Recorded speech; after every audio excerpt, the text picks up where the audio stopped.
Well, greetings everyone involved in the Christian Revival Network. My name is Shaun Hickey. I'm an evangelist currently based in Melbourne, Australia. And today I want to talk to you about the Holy Spirit and about who the Holy Spirit is. Now, to give you a bit of background, I wasn't brought up in a Christian environment. I didn't know Jesus Christ as my Savior. And as I grew up, and through the battles that I had with anxiety and tormented by fear, I got into drinking, into drugs, and I lived a very sinful life. In fact, I became an alcoholic, and I was addicted to drugs. I was a very violent person living an immoral lifestyle, and I was tormented by demons in my head.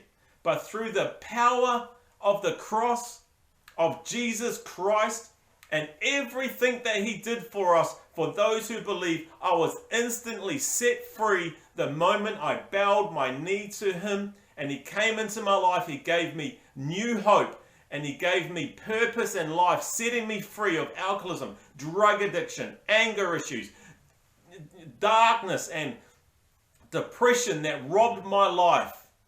And today I stand before you a free man.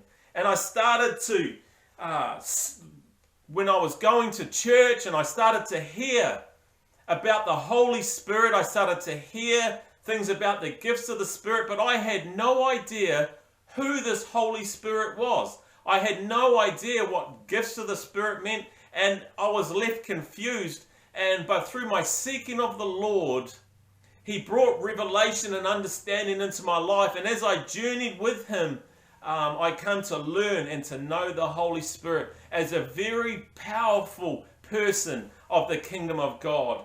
And, many churches operate in the power of the Holy Spirit. And many churches and people deny the Holy Spirit. But today, in the darkness that we are living in the persecution that comes against the church, we need the Holy Spirit to be manifest in our presence, to bring glory to God, to save people from sin, to destroy the powers of darkness, and it's all available to you. And when we call out to Christ, when we call upon the name of Jesus, there is power found, and that power is resident in the Holy Spirit Himself. Now, to do with the Holy Spirit, John the Baptist said this in Matthew 3, verse 10 to 12. He said, "Even now the axe is laid to the root of the trees. Therefore every tree which does not bear good fruit is cut down and thrown into the fire. I indeed baptize you with water unto repentance, but He who is coming after me is mightier than I, whose sandals I am not worthy to carry. He will baptize you with the Holy Spirit and fire. His winnowing fan is in His hand, and He will thoroughly clean out His threshing floor and gather His wheat into the barn, but He will burn up the chaff with unquenchable fire."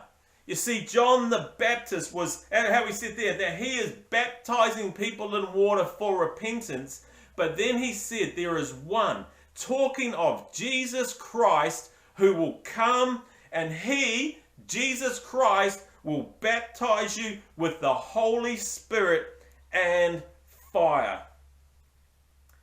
You see, the Holy Spirit, as I read, I'm going to take you through some scriptures and give you an understanding of who He is, so you can be introduced to Him in a real way and know Him truly for yourself, and how He wants to help you in your life, in your family, and your ministry to Jesus Christ. You see, the Holy Spirit was essential even to the ministry of Jesus Christ Himself. Acts 10:38, God anointed Jesus of Nazareth with the Holy Spirit and power, who went about doing good and healing all who were oppressed by the devil, for God was with Him. So this scripture is saying that God Himself, El Shaddai, God Almighty anointed Jesus of Nazareth, Jesus the Son of God, with the Holy Spirit and power. And through the power of the Holy Spirit, Jesus went about doing good and healing all who were oppressed by the devil. John 6 verse 63 says, as Jesus he says, it is the Spirit who gives life. The flesh profits nothing. The words that I speak to you are spirit and they are life. So even the very words that Jesus Christ spoke were from Holy Spirit. He spoke the words of the Spirit, the words that come in from God the Father through the Holy Spirit, through Christ, and he released, as he spoke his breath, as he released his words into the environment, the Holy Spirit was released. The words that he spoke were of spirit and they were of life. Now Jesus, see, we always got to know what Jesus says. Our heart needs to be applied to what Jesus is telling the people. And he told his disciples these things. In John 15 verse 26, when speaking to the disciples, Jesus said this, "But when the Helper comes, whom I shall send you from the Father, the Spirit of truth, who proceeds from the Father, he will testify of me, and you also will be a witness because you have been with me from the beginning." In John 16 verse 13 he says, "However, when he, the Spirit of truth, has come, he will guide you into all truth, for he will not speak on his own authority, but whatever he hears, he will speak, and he will tell you things to come. He will glorify me, for he will take of what is mine and declare it to you. All things that the Father has are mine, therefore I said that he will take of mine and declare it to you." So these words, Jesus spoke these words, and when he talked in relation to the Holy Spirit, he used the words he, when he will. He said he hears and he speaks. You see, the Holy Spirit is not an it, and he is not a thing. He is a person. He is a person with intellect. He thinks and he feels. And Jesus, through these scriptures, told us what the Holy Spirit would do when he comes to us. He said that he will come and help us, because Jesus called him the helper. Jesus said that he was the Spirit of truth, and he will guide us in all truth. I mean, how much more do we need the Spirit of truth in our lives today when there is so much deception in the world? Holy Spirit is truth, the Spirit of truth, and he can help you in truth. Jesus said that the Holy Spirit hears and he speaks, and that he will tell us things from God the Father. Everything of Christ he will bring to us. You see, people say that God doesn't speak today, or the Holy Spirit is not relevant, but that is simply not true. God speaks to us today through the Holy Spirit. Jesus said the Holy Spirit will testify and glorify Jesus Christ. He will not glorify any other man. He will not glorify anything of this earth apart from Jesus Christ himself. He will point people to Jesus Christ. You see, when there is a lack of preaching of Jesus Christ, how do we know? There can't be the presence of the Holy Spirit in power, because the part of the ministry of the Holy Spirit, if I can put it like that, is to glorify Jesus and point people to Jesus Christ.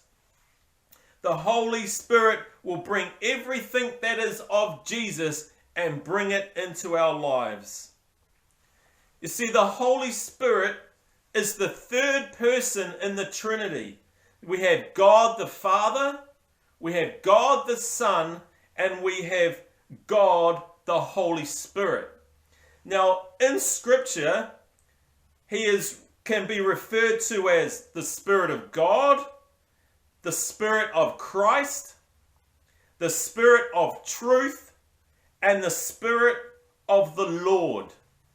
He is a divine person. He is co-equal with God and Jesus, and he is worthy of our adoration, our faith, our love, and our entire surrender to himself.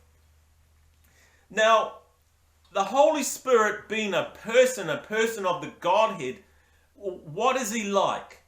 You know, when you meet someone or you're introduced to someone, they could introduce you and say, oh, here is Shaun from Melbourne. He's an evangelist. He loves the Lord. He loves his family. He is well-natured. He is a passionate person.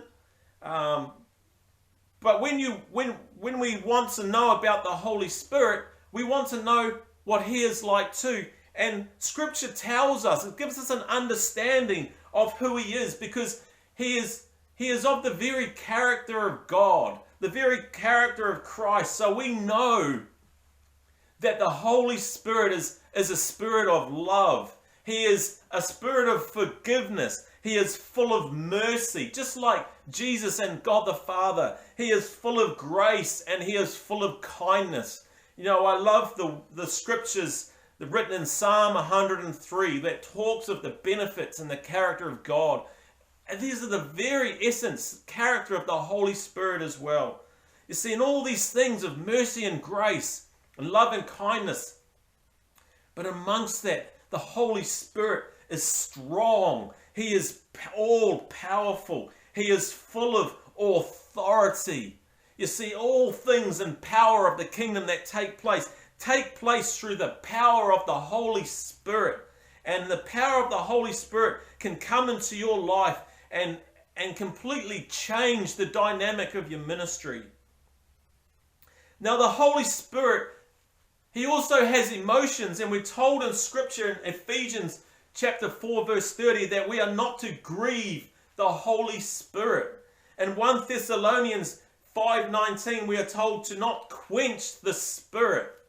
Now, how do we grieve and quench the Spirit? We quench and grieve the Holy Spirit through our attitude, our poor attitude, for our disrespect and reverence of a holy God, through living in sin, through the way we treat others, for the way we open or close our heart over to him.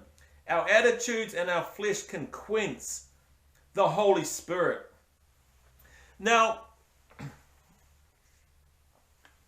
I once asked the Holy Spirit a question. I said, what is your most favorite thing, Holy Spirit? And he replied quite quickly, and he said, convicting people of their sin and bringing them into a relationship with Jesus Christ. You see, the Holy Spirit is holy and righteous. He's not called Holy Spirit for nothing. He is holy. As God is holy and Jesus is holy, the Holy Spirit is holy. And he come to convict the world of sin and of righteousness. You see, you know, why do we need him? Why do we as believers, as people on this earth, why do we need the Holy Spirit ourselves? You see, like I said earlier, many churches and people shut the door to the manifestation of the Holy Spirit, to the working and the ministry of the Holy Spirit. But we need him as believers. And it says here that the Holy Spirit connects us to God. The Holy Spirit is the reason why you know you are saved. The moment you surrender and give your life to Jesus Christ, you receive the Holy Spirit, and that is where you know that you have been saved by the blood of Jesus Christ and been forgiven of your sins. Romans 8:14 says, for as many as are led by the Spirit of God, these are sons of God. For you did not receive the spirit of bondage again to fear, but you received the Spirit of adoption, by whom we cry out, Abba, Father. The Spirit, the Holy Spirit himself, bears witness with our spirit that we are children of God. See, he's the witness in our heart that we belong to God. And how awesome is that? 1 Corinthians chapter 12 verse 3 says, I make known to you that no one speaking by the Spirit of God calls Jesus accursed, and no one can say that Jesus is Lord except by the Holy Spirit. You see, to stand and declare as Jesus Christ is your Lord, we can only do that through the power of the Holy Spirit, the presence of the Holy Spirit living within us. The scriptures tell us that the Holy Spirit helps us in our weaknesses, that he intercedes for us. Romans 8:26 and 27. Likewise, the Spirit also helps us in our weakness, for we do not know what we should pray as we ought, but the Spirit himself makes intercession for us with groanings which cannot be uttered. Now he who searches the heart knows what the mind of the Spirit is, because he makes intercession for the saints according to the will of God. So when you come before Jesus, in your weakness, the Holy Spirit is there to help you. When you have no idea on how to pray or what to pray, release yourself to the Holy Spirit and he will give you words. He will speak through you and he will be connecting to God perfectly, the perfect will of God for your life and for whatever situation you are in. You know, the Holy Spirit, he brings about our transformation. You see, we could be one person before meeting Christ, and we need to be transformed. We find mercy, we find forgiveness, we find blessing and healing at the cross of Jesus Christ. But it is the work and the ministry of the Holy Spirit to bring transformation and sanctifying to a person's life. It is the role of the Holy Spirit to bring everything that Jesus purchased for you on the cross and make it a reality in your very life and in your heart. 1 Corinthians chapter 6 verse 9 to 11 says this: Do you not know that the unrighteous will not inherit the kingdom of God? Do not be deceived. Neither fornicators, nor idolaters, nor adulterers, nor homosexuals, nor sodomites, nor thieves, nor covetous, nor drunkards, nor revelers, nor extortioners will inherit the kingdom of God. And such were some of you. But you were washed, but you were sanctified, but you were justified in the name of the Lord Jesus and by the Spirit of our God.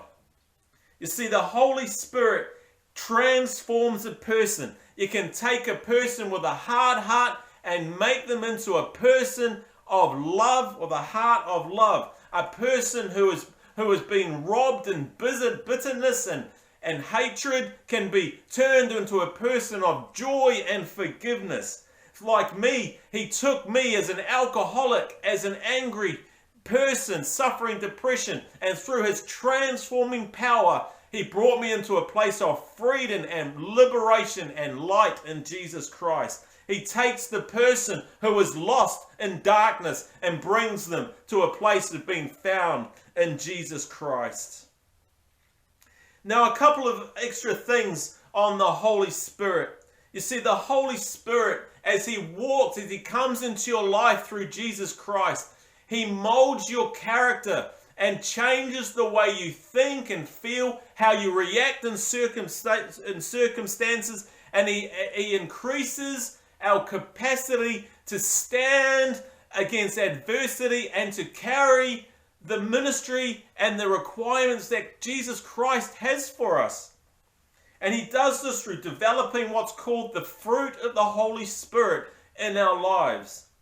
Galatians 5:22 to 25 says, the fruit of the Spirit, the fruit of the Holy Spirit, is love, joy, peace, long-suffering, kindness, goodness, faithfulness, gentleness, and self-control. You see, these are the things in our lives, these character traits in our lives that the Holy Spirit brings to be a reality in our lives.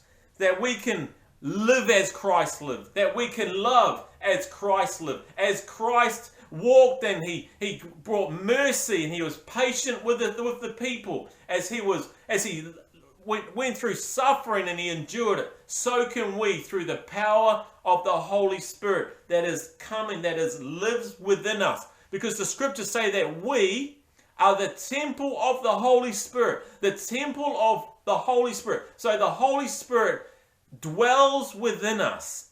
And he's living within us. The very kingdom of God is within us. And it's through his presence in our lives that we can be transformed, that we can reach out to a hurting and dying world. And that's where the Holy Spirit empowers us so that we can serve Jesus Christ. As Jesus was crucified and he resurrected, he gathered his disciples and he spoke to them. And he said to them,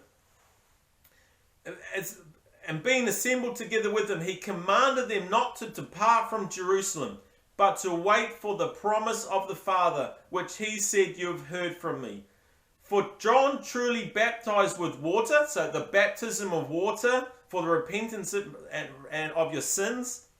But you shall be baptized with the Holy Spirit not many days from now. Therefore, when they had come together, they asked him, saying, Lord, will you at this time restore the kingdom to Israel? And he said to them, it is not for you to know the times or seasons which the Father has put in his own authority, but you shall receive power. This is the words of Jesus. You shall receive power when the Holy Spirit has come upon you. And you shall be witnesses to me in Jerusalem and all Judea and to the end of the earth. And as you read in the book of Acts, in chapter 1, chapter 2, chapter 3 and 4, 5, as it goes on, you see the power of the Holy Spirit coming upon the disciples. And they went out in power, healing the sick, casting out demons, preaching the gospel in power. And the message spread from Jerusalem through Samaria and all through the earth. And where we are today, myself in Melbourne, Australia, and people in Pakistan, India, everywhere throughout the whole world who have come to Jesus Christ, it is because the power of the Holy Spirit that came upon those early believers and dwells in us today, who is empowering us even today to spread the message of Jesus Christ and Christ crucified. See, within the Holy Spirit, there is also gifts. I took you through some scriptures on the gift of the fruit of the Holy Spirit. And now I'm just going to read through some gifts in the Holy Spirit. 1 Corinthians chapter 12 verse 4 through to 11 said, there are diversities of gifts, but the same Spirit. So no matter what gift that you're operating in at the moment, it all comes from the same person, the Holy Spirit. There are differences of ministry, but the same Lord. There are diversities of activities, but it's the same God who works in all. But the manifestation of the Spirit, the Holy Spirit, is given to each one for the profit of all. For to one is given the word of wisdom through the Spirit, to another the word of knowledge through the same Spirit, Holy Spirit, to another faith by the same Spirit, to other gifts of healings by the same Spirit, to another the working of miracles, to another prophecy, to another discerning of spirits, to another different kinds of tongues, to another the interpretation of tongues. But one and the same Spirit works all these things, distributing each one individually as he wills. You see, the gifts of the Spirit, whether it's healing or knowledge or wisdom or prophecy or tongues, They all come from the Holy Spirit. And as a believer, you have the ability to operate through all of these gifts as the Holy Spirit wills for you to operate in them. See, at times you may feel an impression or feel an unction to lay hands on someone who's sick, and the Holy Spirit, through the power of the Holy Spirit, they find healing. At other times you may feel a word come out of your very deep being, a prophetic word that you need to speak out. It comes from the Holy Spirit.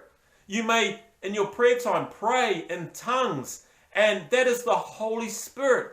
At times when you need wisdom and you feel wisdom come for it, you impart wisdom to someone, it's through the Holy Spirit. And we need the Holy Spirit. We need the gifts of the Holy Spirit in our lives today. We need the Holy Spirit to come into the church, into the life and heart of the believers, so we can glorify Jesus, so we can see the demonic powers destroyed. And it can come at times just through one word that comes through the Spirit of Almighty God. You know, see, I will give you a little bit of a testimony of myself. You see, I was born again, set free of all my sin, forgiven of all my sin, but I felt like I had no ministry. I felt like, you know, see, I'm not a musical person. I can't sing in tune. I can't play instruments. And the church that I was involved in was a very musical church, but I had no role. I felt like I'd missed any opportunity. But then this desire came to me to pray in tongues, and this desire to see people healed through supernatural ways and means. And then one day I was meeting with one of the pastors in my church, a youth pastor, and I'd been given a word from someone to get him to lay hands and pray for me for the gifts of tongues. And we did that, and as he laid his hand upon me and prayed, this power came down upon me from heaven. It was like a weighty heaviness, and this joy just filled up my innermost being, and I just felt like I was being filled and empowered, and that like I was being completely released from all the oppression that had come upon my life. And I just felt this warmth, like a magnetic heat, and like again this heaviness, this weighty glory upon me. Now the next day I was in my prayer time, and I started to think about praying in tongues, and I thought I would give it a try.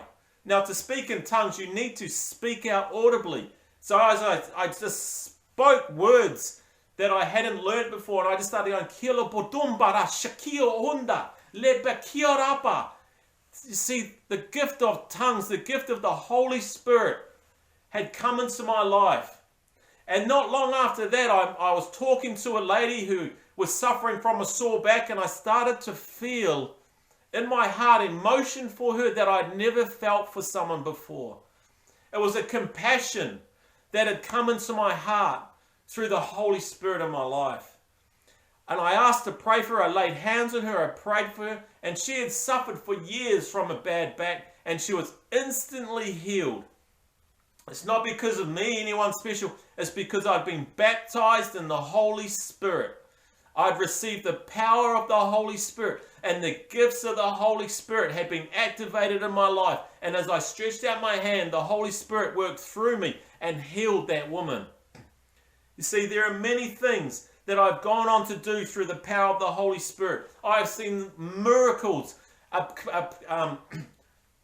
occur in people's lives. I've seen babies healed in the wombs. I've seen joints, knee joints, instantly healed. I've seen problems with heads and headache problems, migraines completely eradicated. I've seen cancer healed through the power of the Holy Spirit. I've seen curses broken off people's lives. I have seen demons cast out of people's lives, all because of the power of the Holy Spirit. It has nothing to do with the man, not by the will or might of man, but it's through the Holy Spirit who Jesus has sent to help us and to perform the ministry through us according to the will of God.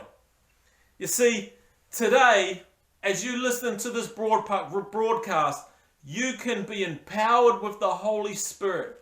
If you open your heart up to Jesus Christ and you can receive the Holy Spirit in power.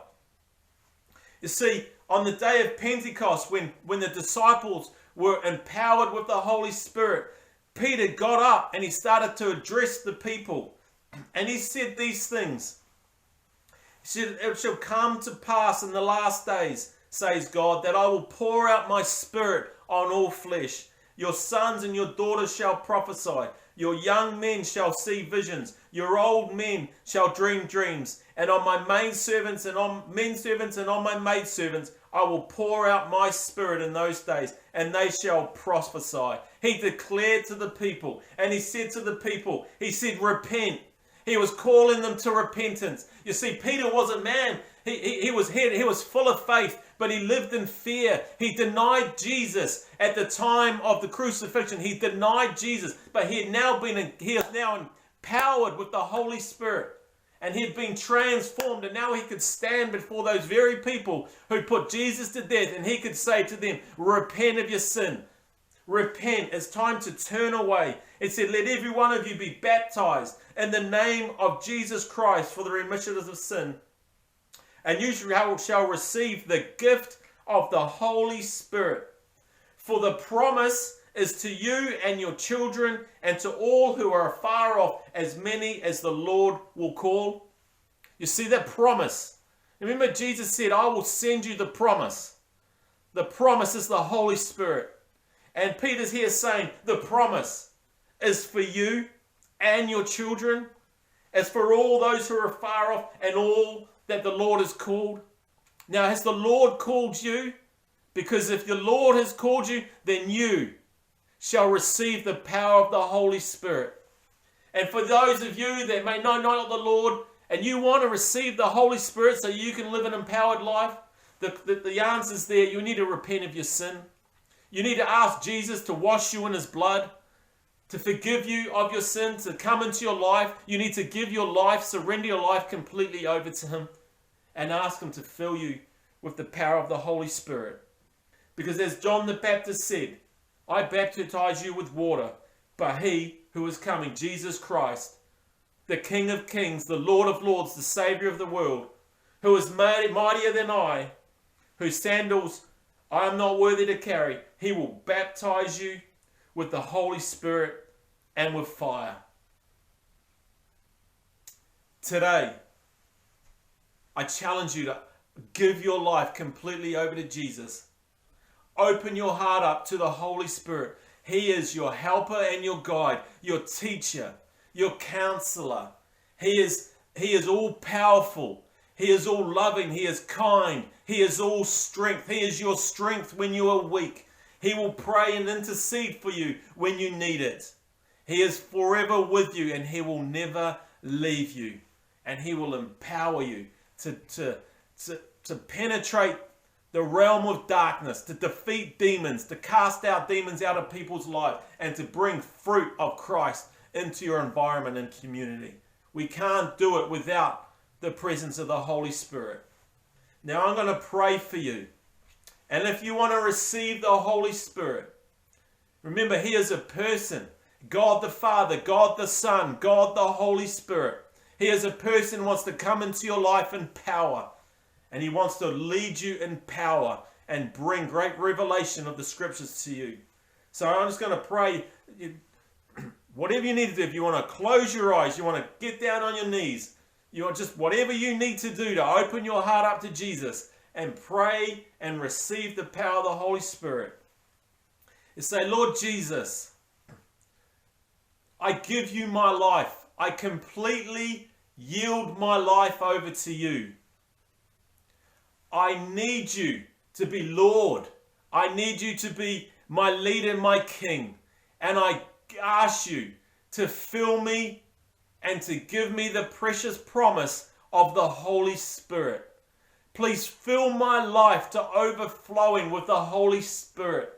I surrender my life to you, Holy Spirit, that you would dwell within me, that you would live within me and lead me. Help me to listen and to know your voice.